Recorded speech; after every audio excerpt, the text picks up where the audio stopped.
Miqtë e mi, përshëndetje. Thonë se zakonet e vjetra i kanë rrënjët e thella.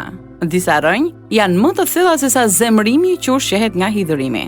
Personazhi i historisë sonë të sotme u rrit me një baba që kalonte shumë kohë, shpenzonte shumë para nëpër lokale. Kur u rrit, edhe ai bëri të njëjtën gjë. Megjithatë, edhe kur hoqi dorë nga alkooli, ai kishte ende probleme me zemrimin, deri në momentin kur zemra, mendja dhe ita e tij u bën të lira nga prangat. Po ndihni të lirë nga prangat radiodramatizimi në historive të vërteta njerëzore, histori këto që përcjellin lajmin e mirë në botë. Këto histori janë prodhuar në Chicago nga Pacific Garden Mission dhe vinë për ju në gjuhën shqipe nga Radio 7 në Tiranë. Sot për transmetim ju të ndihni programin me numër 310, programi që ju bën të përballeni me veten dhe të mendoni.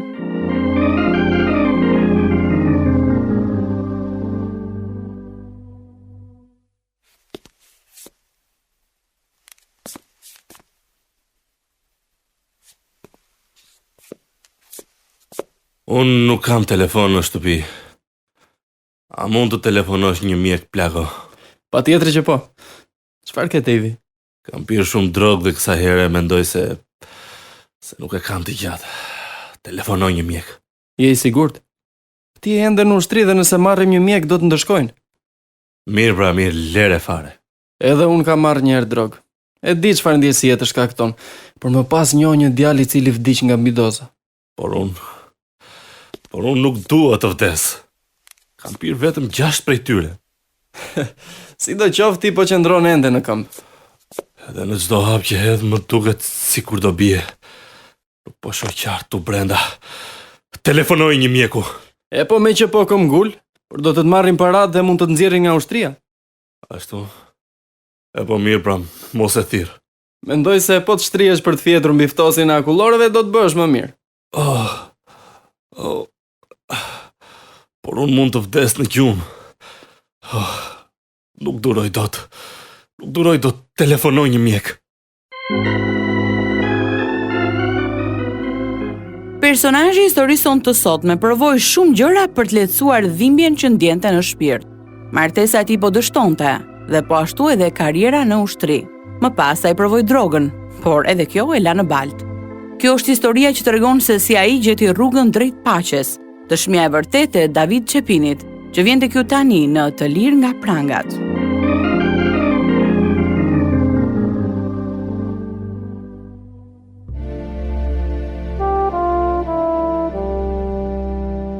Unë isha i 5 ndër 9 fëmijë.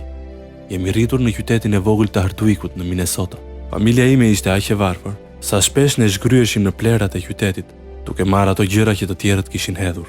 Megjithatë i mat kishte gjithnjë para për të ulur lokaleve dhe për të pirë.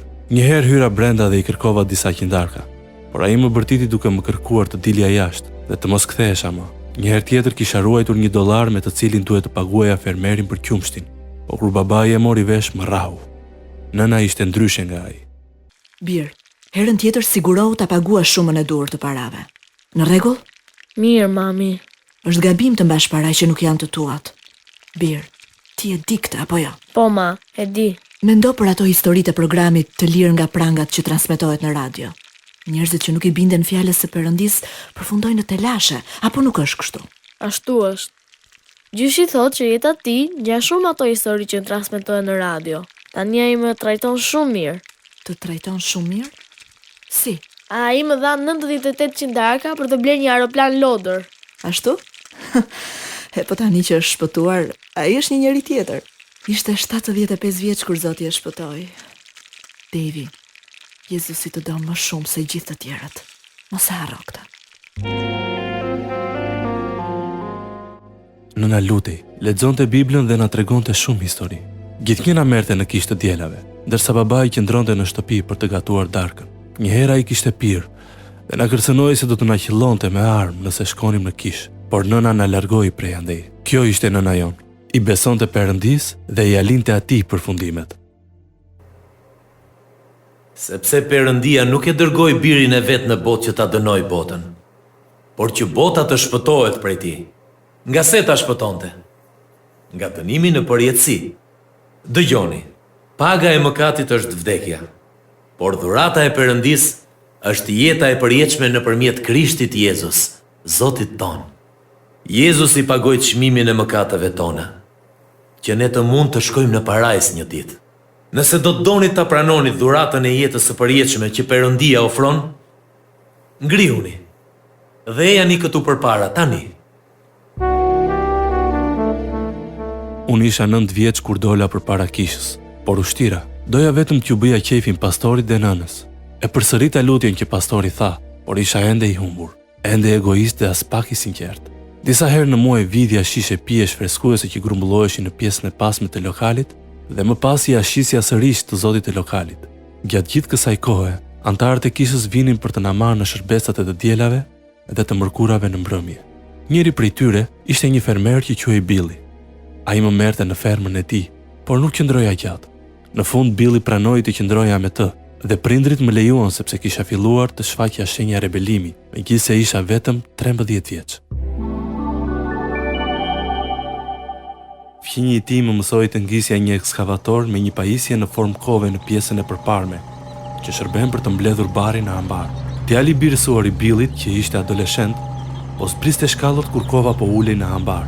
Unë nuk mund të ndaloja, kështu që dhëmbëzat e kovës e ngjeshën pas ambarit.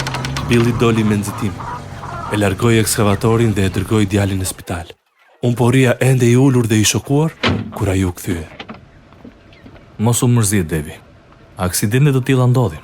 U përpoqja ta ndaloja, por nuk ja dola, Bill. Do të punojmë pak më vonë me ekskavatorin. Dua të sigurohem që ti di ta ngasësh para se të hipësh në të. Mos u shqetësoke për të mësuar. A do të jetë mirë djali? Sigurisht që po. Ka thyer këmbën, por ja kanë vënë në allçi. Do të qëndrojnë në spital për disa ditë. Ndihem kaq keq. Nuk mund ta ndaloja. Por ta thash edhe më parë, Devi. Aksidente të tilla ndodhin. Disa ditë më vonë kur djali i tij u kthye në shtëpi me këmbën në allçi dhe me paterica, doja ta ndihmoja aq shumë se ja zura gishta tek dera e makinës. Pas kësaj ai filloi të kishte mëri ndaj meje dhe një herë mu ofrua me një copë druri. Qëndrova në shtëpinë e tyre për 3 vjet. Billy më mësoi shumë gjëra, vetbesimin dhe shumë cilësi të mira të karakterit. Mësova shumë gjëra edhe për fermën. Duhet të bëja detyrat e shtëpisë dhe të shkoja në kishë me ta. Kur mbusha 16 vjeç, u ktheva në shtëpi. Davy, ke ardhur për të qëndruar tani? Po, mami. Billy do ta shes fermën dhe unë dua të vazhdoj shkollën e mesme me shokët e mi.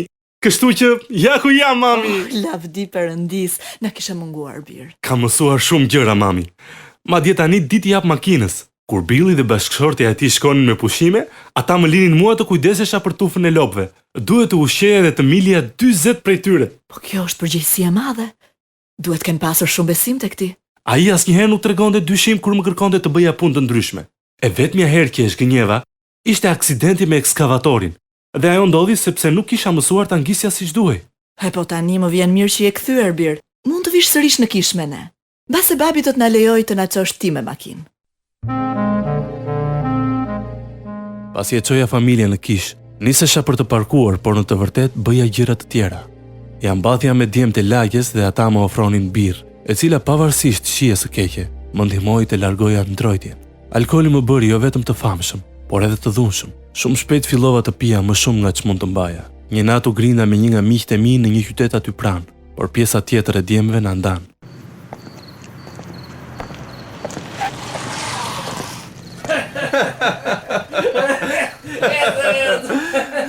Ec tani Dave, jepi fund kësaj dhe hip në makinë. Do të kthehem në këmbë. Po rruga është e gjatë, edhe nuk e për të ecur shumë gjatë. Ashtu si më foli ai mua, as që kam ndërmend të hipi në të njëjtën makinë me të. Ai nuk e kishte me të vërtet. Eja, hip në makinë. Të thash që do të kthehem në këmbë. Si të duash, por mos haro që rruga është e gjatë. Punë e madhe. Ik, më lëre atë. Ecja rrugës duke shkuar sa andej këtej, derisa policia më mori dhe më mbajti në burga të natë. Të nesërmen babai erdhi të më merrte dhe të më bënte moral. Ai më tha se nuk duhet të pija aq shumë, por tani kisha krijuar varësi ndaj alkoolit dhe pija sa herë që më jepej mundësia, veçanërisht kur kisha ditëlindje. Një herë po ecnim me 80 km/h në një rrugë të shtruar me zhavor dhe nuk mund të ndalonim. Kaluam pranë një tabele mbi të cilën ishte shkruar: rrugë pa krye. Makina doli nga rruga, u përplas dhe përfundoi në një fushë misri. U përmenda në spital.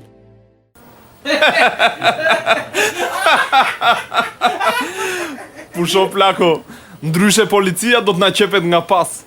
A mund të largohemi? Po si pra? Ti duhet të shtrihesh tani. Këtë duhet bësh. Kur mjeku po të qepte ti humbe ndjenjat mbi tavolinë. Sa zemër të dobët që ke. Ashtu? Nuk e mbajt nga mend të pjesë fare. Pa aksidenti të kujtohet? Si ta haroj atë? Me gjurin godita kutinë e madhe të dorezave. Me kraun theva pasqyrën në anën e jashtme të makinës, ndërsa me kokën theva xhamin e përparme. Unë për vete nuk kisha par asnjëherë aq shumë gjak në jetën time. Mendoja se ti po vdisje. Kuj ti thua? Mua mu grys trikoja. Ndërsa mua mu prish makinan. Kjo ishte era e fundit që të ndihmova për ditëlindje, plako.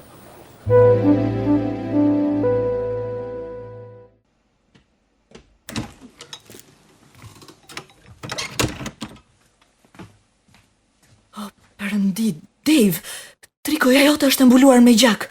Çfarë ka ndodhur? Pësova një aksident të vogël, mami. Një aksident të vogël? Kam 7 kapse në kokë sepse theva xhamin e përparme të makinës. Po mund të kishe vdekur tani. Ashtu? E po pastaj? Birë, shiko si e ka katandisur Pia baban tënd. Po unë nuk do të bëhem si ai, mami. Sot po festoja ditëlindjen. Bibla thot, mos u dehni me verë, por mbushuni me frym. Po edhe unë këtë po bëja. Po mbushesha me frymra të forta. Davy, Mami, po të gjithë pinë? dhe ti e di ç'të bën Pia. Më mirë po shkoj të shtrihem. Nuk më mbajnë më gjunjët. Perëndi, ruaje ti birë. Çfarë do që të ndodh, të lutem. Mbroje.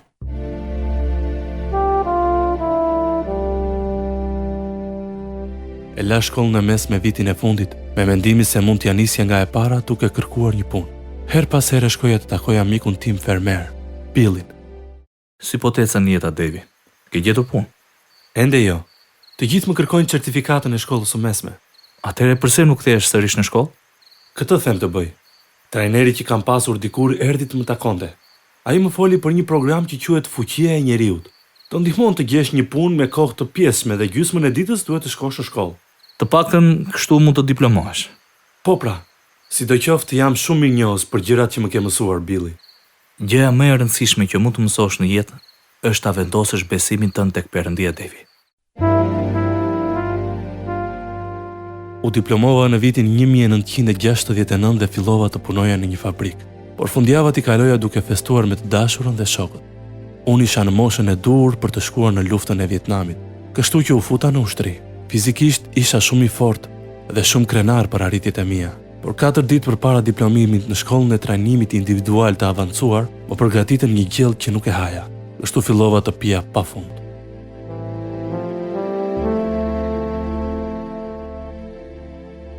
Më transferuan në Fort Carson të Colorados, ku pavarësisht se pija, u bëra i njohur. Sa po mora 30 ditë leje, u ktheva në shtëpi për të martuar me një vajzë që kishte qenë e dashura ime. Ajo erdhi të jetonte me mua në Colorado. Mendoja se një bashkëshorte do t'i jepte një qëllim jetës time. Por duke qenë se pija vazhdimisht, martesa ime u shkatrua. Kur kthehesha në shtëpi e gjeja ti me shoqe duke parë televizor dhe nuk më fliste, derisa unë e përshëndesja i pari. Nuk ishte darkë. Asgjë. Haja ushqime të gatshme, që thjesht duheshin ngrohur. Ishim të dy shumë të papjekur dhe nuk dinim si t'i zgjidhim problemet tona. Për të zvendësuar paratë e harxhuara nga rroga për shkak të pijes, u detyrova të punoja si taksist me një taksi të palicencuar. Dëshironi një xhiro deri në qytet djema? Mund të prisni autobusin ose mund të vini me mua. Do t'ju marr vetëm 15 cent për person. Sa autobusi, vetëm se do të mbrini më shpejt.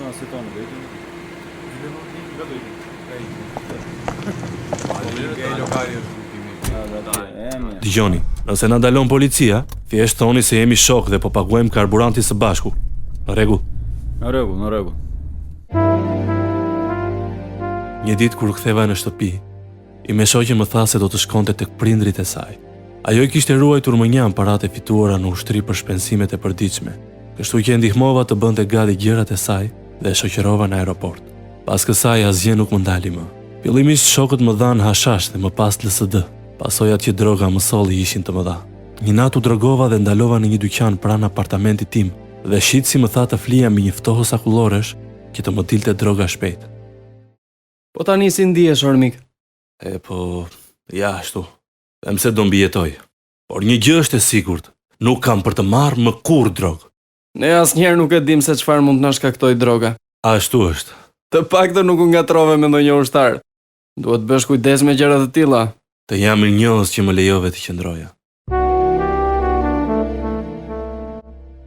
Ajo ishte hera e fundit që mora drogë, por nuk ndodhi kështu me alkoolin, i cili bëri të më hiqnin nga puna. Duke qenë se unë nuk i bindesh arreshterit, më përjashtuan. Ata më dërguan te kapelani dhe më pas tek një psikiatër. Asnjëri prej tyre nuk më ndihmoi. Kur unë refuzova të merrja disulfiram, ata më larguan fare nga ushtria. U ktheva në Minnesota për të jetuar me time shoqe, por ne vetëm grindeshim, kështu që u ktheva në shtëpi. Më vjen keq që martesa nuk po funksionon siç duhet, Davy. Nuk e kuptoj, mami. Ne ishim miq përpara se të martoheshim, por që nga ajo kohë, ajo nuk do t'ja di më për mua. Ke provuar të lutesh? Nuk jam lutur që kur kam qenë 5 vjeç. E mban mend? Ne po luteshim pranë shtratit tënd kur babi erdhi brenda dhe tha: "Çfarë është kjo? Takim lutjeje?" Ai nuk e njeh Perëndim birë. Edhe atëherë nuk e kuptonte sa shumë dikim kishte në jetën tënde. Duhet ta falësh. Tani nuk ka më kuptim. Pastaj unë po ndahem edhe nga ime shoqe. Ajo ka njohur dikë tjetër. Davy, Zoti ka një jetë më të mirë për ty nëse do të mund të vije tek ai edhe ta merrësh shpëtimin. Jepja zemrën tënde Jezusit. Zemra ime është e thyrë, mami. Ai do ta shëroj. Po unë tani po përpiqem vetëm për të mbijetuar. Ime shoqe është ajo që dëshiron të ndahemi. Të paktën eja në kish me mua. Tani për tani nuk jam i interesuar për Perëndin.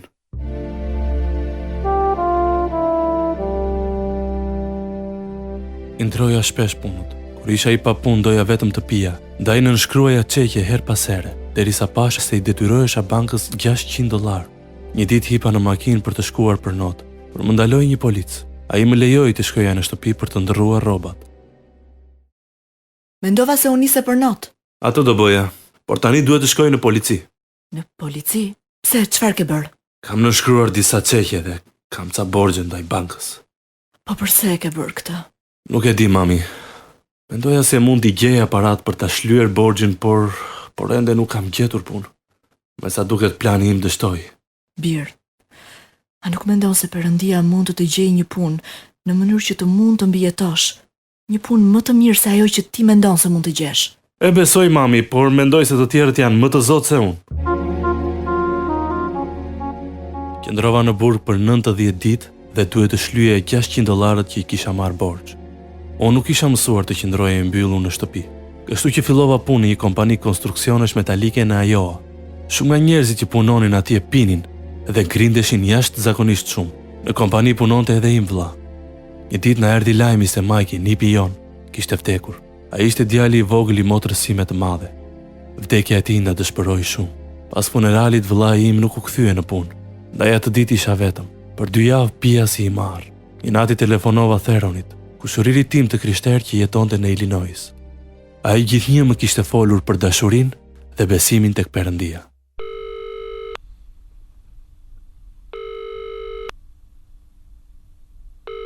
Alo? Theron, jam unë Davy. Dave, a je mirë? Është ora 2 e mëngjesit. Mirë jam mirë. Jo, nuk jam fare mirë. Nga brenda po vdes. Pse, çfarë po të ndodh? Që kur Majki i vogël u ra... unë vetëm kam... E mora vesh për aksidenti që kishte ndodhur. Është e tmerrshme. Ai ishte vetëm 3 vjeç e gjysmë. Ishte një fëmijë i mbar. Nuk i kishte bërë keq askujt. Mami tha se kur po jepte frymën e fundit, ai kishte kërkuar motrës tonë të mos qante. 2 herë i kishte thënë, mos qaj, mos qaj. Ishte i shtrirë në mes të rrugës, mbi një grumbull hekurishtesh. Dukej sikur Perëndia po i thoshte se nuk i kishte mbetur shumë kohë për të jetuar. I qori ai. Më vjen keq, Dave. Nuk e kuptoj dot. Pse kamioni duhet ta kalonte rrugën kur drita ishte e kuqe? Pse duhet të vdiste Majki i vogël? Perëndia ka një qëllim tjetër për jetën, Dave. Ne nuk mund t'i kuptojmë dot të gjitha që ndodhin, por ai na ndihmon t'i pranojmë. Por Majki e kishte gjithë jetën e tij përpara, ndërsa unë vi vërdall duke pirë alkool dhe duke e çuar kohën dëm. Kjo nuk është e drejtë. Më vjen me të vërtetë keq, Davy. Do të lutem për ty. Herën e dytë që e telefonova, i pirë dhe në orën 2 të mëngjesit, ai më ftoi të shkoja dhe të jetoja me të dhe familjen e tij për disa kohë. Pasi e mbylla telefonin, e dija që jeta ime duhet të ndryshonte. Kështu rash në gjunjë dhe në mes të dhomës së motelit, ju luta Perëndis të më shpëtonte. Perëndi, pendohem për mëkatet e mia. Gjithë këto vite e kam çuar dëm jetën time. Nëse më parë nuk jam shpëtuar, të lutem të më shpëtosh tani. E kam ndërlikuar shumë jetën time dhe kam nevojë që ti të më ndryshosh. Ditën tjetër, kur shkova në shtëpinë e kushëririt, isha një njeri i ri. Dukesh mirë, Devi. Madje shumë ndryshe nga mbrëmja e shkuar kur folëm në telefon. Pasi e mbylla telefonin, i kërkova Perëndis të më shpëtonte. Dhe ai e bëri. E di pse jam i sigurt për këtë? Po ha, ma trego. Mora një taksi për të ardhur në aeroport dhe me vete kisha një shishe me whisky. Pije që gjithmonë më ka pëlqyer. Kështu që e hapa dhe ktheva një glënk, por nuk e durova dot shijen që kishte. Wow, kjo është mrekulli. E mbështolla shishen dhe e vendosa poshtë ndejses së makinës. Nuk dua të pi më kurrë alkool. Bibla thot, prandaj nëse dikush është në Krishtin, ai është një krijesë e re. Gjërat e vjetra kanë shkuar. Ja, të gjitha u bën të reja. Kështu shpresoj të jetë. Mund t'i besosh fjalës së Perëndis, Devi. Pse nuk vjen me ne nesër në kish? Ishte dhjetori i vitit 1972 dhe që nga ajo kohë nuk piva më kurrë alkool. Shkova në kish me ta dhe u përfshiva në shërbesën e fëmijëve. Më pas, syt më zun një vajzë me të cilën doja të lidhesha, por pa alkooli nuk kisha ndrojtje dhe frikë se nuk do të më fliste. Por ajo më foli dhe ne dolëm së bashku për disa muaj. Mary, nëse unë do të pyesja a doje të martohesh me mua, si do të më përgjigjeshe? Do të thosha po. Atëherë dëshiron të martohesh me mua? Me të vërtet e ke? Sigurisht. Po, Devi, dua të martohem me ty. Ne u martuam në gusht të vitit 1973 dhe Perëndia më bekoi me një grua të mrekullueshme. Në atë kohë punoja në një kompani elektrike në Waukegan të Illinoisit. Ne ngritëm një kish atje dhe punuam shumë në shërbesën e të rinjve dhe në shkollën e së dielës. Më pas filluan problemet me disa nga drejtuesit dhe antarët e kishës. Nuk dija si të përballesha me këto probleme. Ato më rrëzuan dhe fillova të ndjeja hidhërim brenda meje.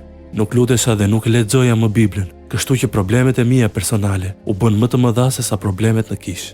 E kisha humbur fokusin sepse nuk po kërkoja më të ndiqja rrugën e Perëndis. Mary e vuri re gjendjen në të cilën ndodhesha.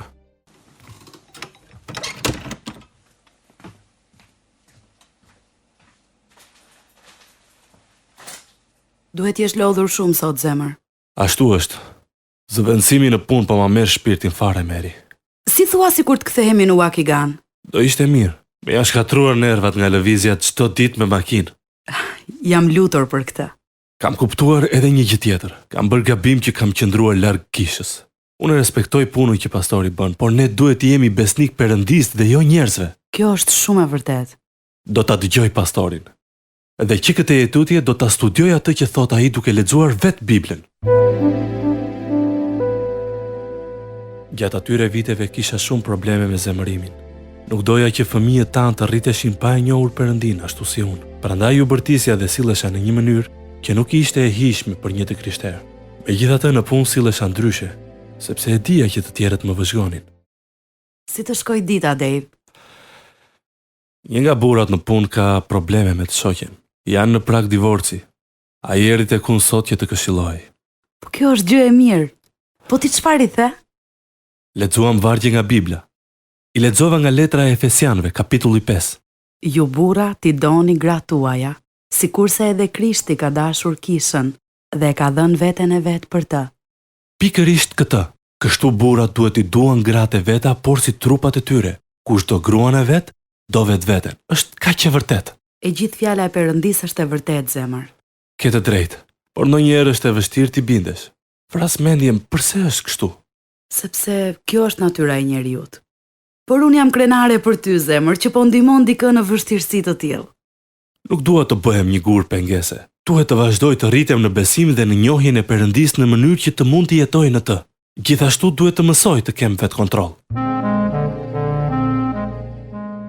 Pas 23 vitesh punë në kompaninë elektrike, u bën shkurtime, por gjeta një punë në Karolinën e Veriut dhe shkova atje, ndërsa Meri dhe fëmijët qëndruan për të shitur shtëpinë. Pasi pësova një aksident duke e kthyer makinën përmbys, Perëndia më tërhoqi vëmendjen dhe kështu fillova ta lexoja Biblën rregullisht.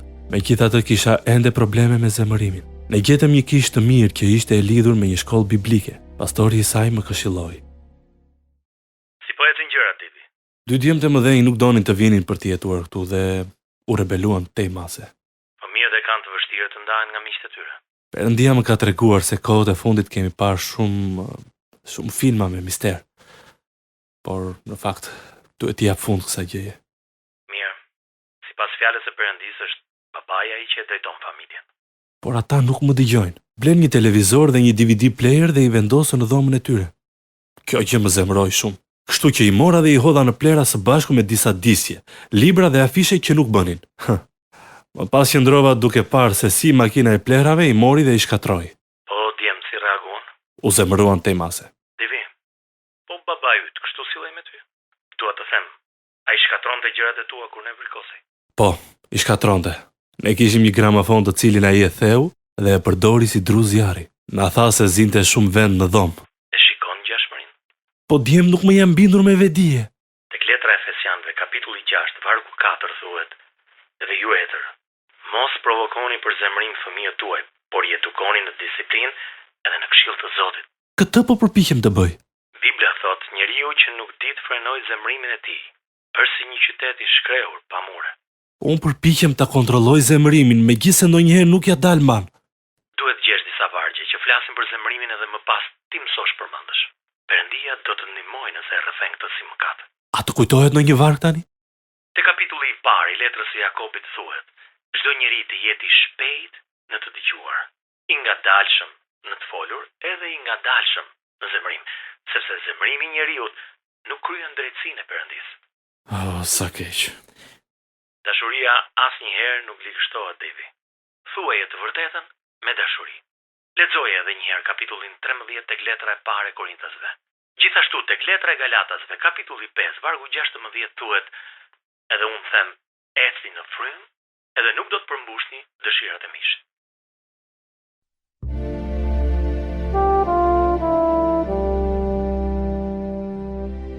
Unë dhe i me shoqe ndoqim një seminar mbi menaxhimin e zemërimit që na ndihmoi.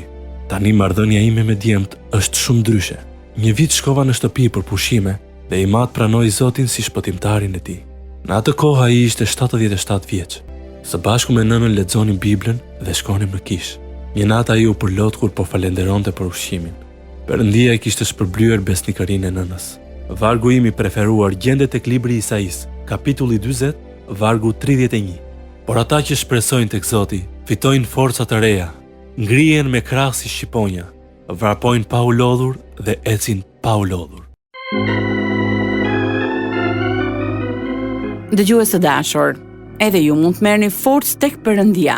Jezus e tha: "Gjithçka që më jep Ati do të vi tek unë, dhe atë që vjen tek unë nuk do ta nxjerr jashtë kurrë." Shpëtimi është për të gjithë ata që e lënë mënjan mëkatin dhe kthehen tek Perëndia i gjallë, Perëndia që dha veten e tij për të. Nuk ka nevojë të bëni ndonjë lutje të veçantë, por nëse e keni nevojë për ndihmë, juftoj të na shkruani në adresën Radio 7 Kutia Postare 2914 Tiranë, ose më na dërgoni një email në info@radioviz7.net.